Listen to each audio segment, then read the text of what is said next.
तो कौन सा एग्जाम्पल है एनसीईआरटी का 4.6। तो ट्रेन के अंदर रखा हुआ बॉक्स, ट्रेन एक्सेलरेट करती है तो बॉक्स भी एक्सेलरेट करता है, और बॉक्स का एक्सेलरेट कौन कराता है? इन दोनों के बीच का जो फ्रिक्शन है वो इस ट्रेन को एक्सेलरेट, इस बॉक्स को एक्सेलरेट कराता है। तो बॉक्स को एक्सेलरेट कराने वाला फ्रिक्शन, ये पूछा है कि ट्रेन का कितना मैक्सिमम एक्सेलरेशन हो कि ये बॉक्स रेस्ट पे रहे।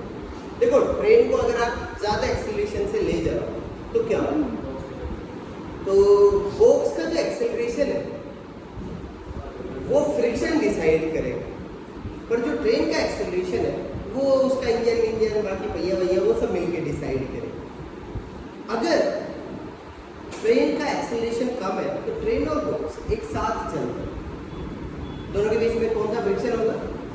स्टैटिक फ्रिक्शन, और दोनों के दोनों एक साथ चलते। बट अगर ट्रेन का एक्सेलरेशन ज्यादा है तो ट्रेन आगे चली जाएगी और बॉक्स ऐसा लगेगा पीछे रह गया, पर बॉक्स भी आगे जाएगा, तो ट्रेन भी आगे जाएगी, बॉक्स भी आगे जाएगा। बट अगर ट्रेन का एक्सेलरेशन ज्यादा होगा तो ट्रेन ज्यादा आगे जाएगी और बॉक्स कम आगे जाएगी। तो हमसे पूछा है कि ट्रेन का मैक्सिमम एक्सेलरेशन कितना हो कि ये दोनों एक साथ चले। उसके लिए भाई साहब अपने को अगर दोनों का एक्सेलरेशन सेम चाहिए तो मैक्सिमम वैल्यू जो फ्रिक्शन की है, जो मैक्सिमम एक्सेलरेशन है box, maximum acceleration of box, that will be decided by कौन सा फ्रिक्शन? लिमिटिंग फ्रिक्शन, क्योंकि फ्रिक्शन ही एकमात्र फोर्स है जिसे हॉरिजॉन्टल डायरेक्शन में चला सकता। तो लिमिटिंग फ्रिक्शन किसके बराबर होता है? अपने को पता है किसके बराबर होता है? म्यू है। और यही चूंकि मैक्सिमम एक्सेलरेशन देगा तो limiting friction which is mu N is equal to m into a। n का वैल्यू अपने को पता है, इस केस में किसके बराबर होगा? m लगेगा ऊपर, mg लगेगा नीचे, इस तरफ लगेगा फ्रिक्शन, तो म्यू mg बराबर किसके? ma, m से m गया, a का मैक्सिमम वैल्यू किसके बराबर होगा? म्यू। तो बॉक्से को जो मैक्सिमम एक्सेलरेशन दिया जा सकता है फ्रिक्शन से वो किसके बराबर है? म्यू जी के। अगर ट्रेन का एक्सेलरेशन इस म्यू जी से कम हो तो दोनों साथ चलेंगे, क्योंकि कौन सा फ्रिक्शन रहेगा दोनों के बीच में? स्टैटिक फ्रिक्शन रहेगा। और अगर आपने ट्रेन का जो एक्सेलरेशन है वो म्यू जी से ज्यादा कर दे तो बक्से का एक्सेलरेशन तो मैक्सिमम कितना हो सकता है?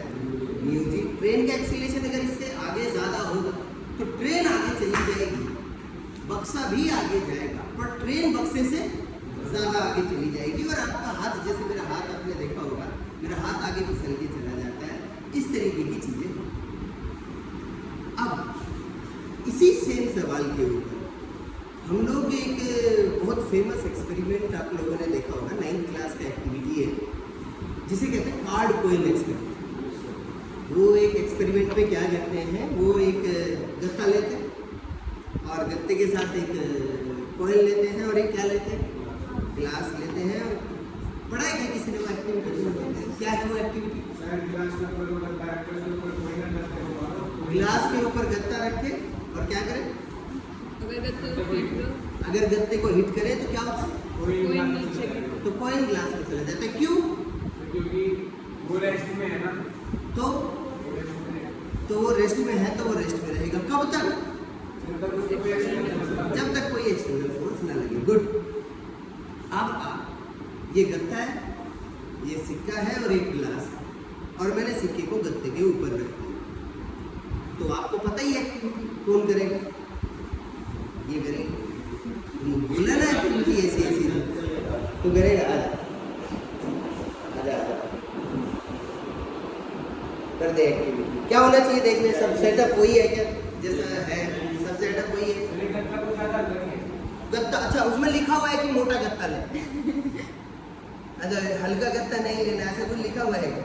तो भैया हमने तो गत्ता लिया, सिक्का लिया और नीचे ग्लास लिया।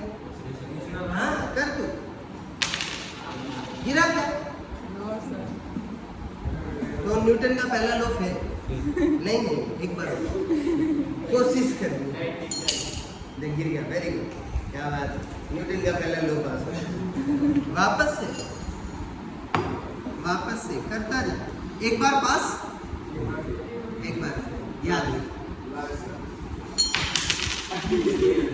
एक बार और ले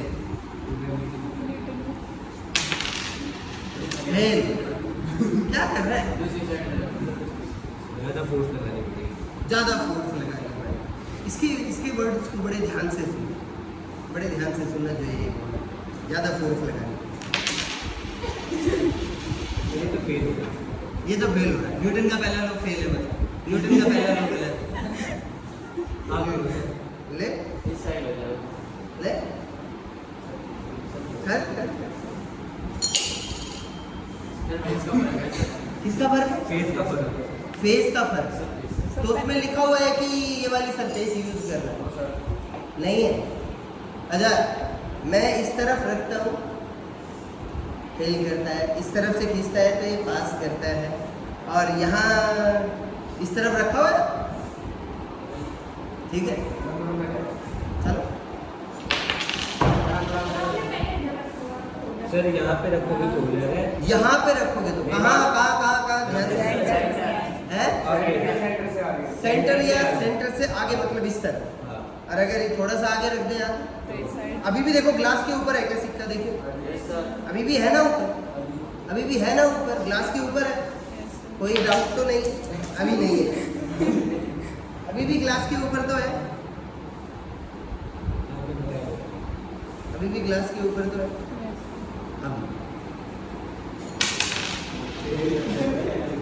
और आप ये देखो कि ये जो सिक्का गिरता है, ये किस तरफ गिरता है, इस तरफ या इस तरफ? आप हमेशा ध्यान देखो, जब ये चीजें होती हैं तो एक एक ऑब्जर्वेशन इंपॉर्टेंट है कि अपने को क्या क्या ऑब्जर्व करना।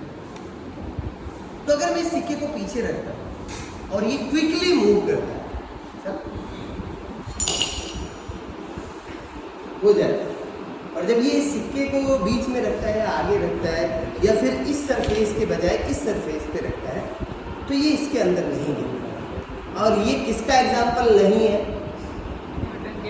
न्यूटन के फर्स्ट लॉ का एग्जाम्पल होता तो न्यूटन का फर्स्ट लॉ हर एक केस में एप्लीकेबल होता है भाई।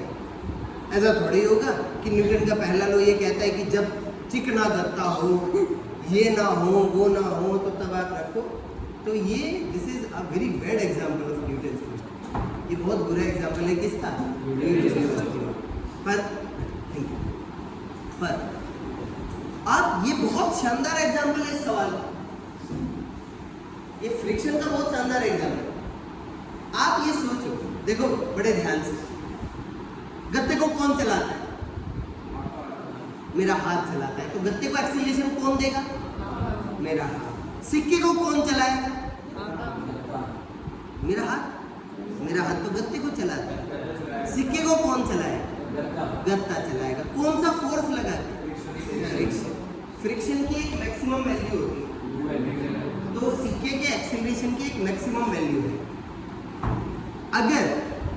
अगर देखो, अगर गत्ते का एक्सीलरेशन इतना हो, किससे कम?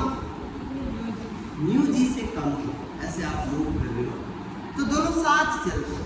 पर अगर गत्ते का एक्सीलरेशन म्यू जी से ज्यादा, तो गत्ता ज्यादा चलेगा और सिक्का कम चलेगा। और चलेंगे दोनों के दोनों आगे चलेंगे, पर सिक्का कम दूरी चलेगा और गत्ता। इसीलिए ये क्या करता है, ये तेजी से मूव करता है। ये तेजी से मूव करता है और देखो सिक्का भी आगे की तरफ भाग।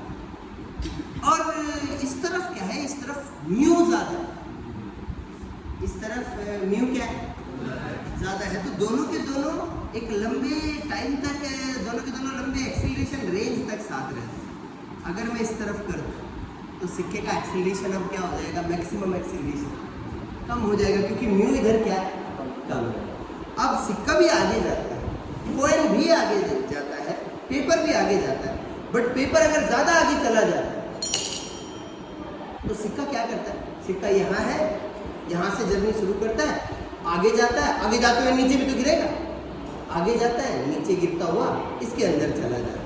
आपने आवाज भी सुनी होगी, अंदर जाने से पहले इससे टकराता है दीवार से, आवाज आती है, तो वो आगे जाता हुआ इसमें गिरता है। अगर मैं सिक्के को बिल्कुल यहीं रख दूं कोने